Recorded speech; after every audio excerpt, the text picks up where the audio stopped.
Fit-30 jum tal-ġuri ta' Jürgen Fenech komplew jiġu ppreżentati aktar fatti mill-investigazzjonijiet waqt li tresqu iżjed xhieda mill-prosekuzzjoni. L-ewwel xhud tal-ġurnata kien jaħdem bħala pulizija fil-Greċja u espert forensiku mal-Europol.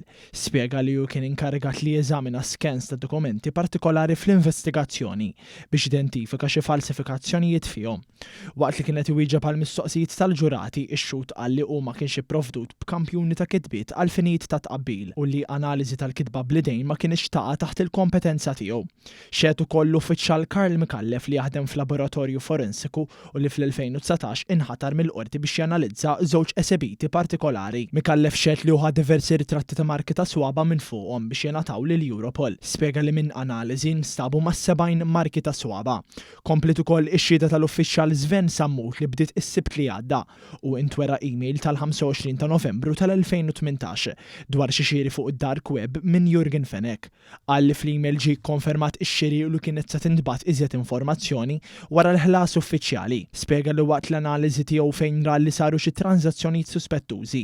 L-informazzjoni ngħatat lill-iskwadra kontra reati finanzjarji biex ikomplu bl-investigazzjoni min-naħa tagħhom. Jidher li Fenech kien diġà ħallas ftit inqas minn Bitcoin jew l-ekwivalenti ta' madwar 55,000 euro. Wara xehed ukoll Brady Joe Zammit li fl-2019 kien jaħdem bħala surġent fl-iskwadra tal-omiċidi u kien inkarigat jagħmel numru ta' estrazzjonijiet mill-mobile personali tal-akkużat.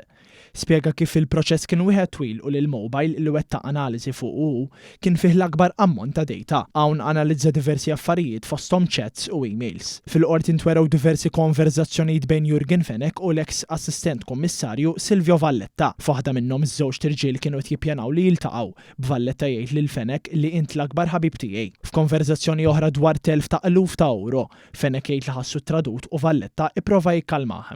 F'konverzazzjoni ma' persuna differenti, Fenech jagħmel referenza għal Daphne Caruana Galizia u jgħid li qatt ma kelli grazzja magħha, imma fil-verità qatt ma għamlitilna xejn. Komplet ukoll ix-xhieda ta' Joseph Gerada li beda jixhed fil-ġuri mis-Sibt li għadda u rrefera għal konverzazzjonijiet li saru fosthom bejn l-akkużat u l-middleman Melvin Thoma fejn spjegalu pass kif għandu jaġixxi u jġib ruħu. Waqt li l-kontroeżami ġie mistoqsi dwar il-konverzazzjonijiet bejn is-sieħba ta' Melvin Thoma u binta, b'Gerada jwieġeb li hu kien mitlub jagħmel analiżi bir-reqqa ta' din id-dejta wkoll.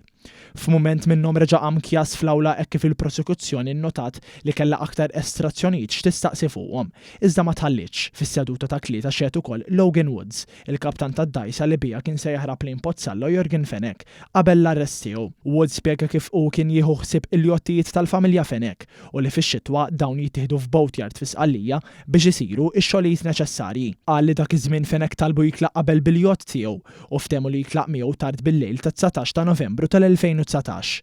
Woods spjega li wara nofsinhar ra lil fotografu tat-Times Matthew Mirabelli u lil xi ħadd ieħor li ma kienx jaf minnu. Ix-xut irrakkonta li nofsija wara li qabdu triq lejn Sqallija ġew iċċirkondati minn 5 patrol boats tal-Forzi Armati waqt li ġew immanettjati u bdiet it-tfittxija fuq il-jott. Fil-kontroeżami mid-difiża Woods ġie mistoqsi dwar il-messaġġi fejn Jürgen Fenech semma żewġ persuni li l-aktar jafda u qal li nduna b'dan wara li kienet imur għand terapista. Il-ġuri jissokta l-4 filgħodu.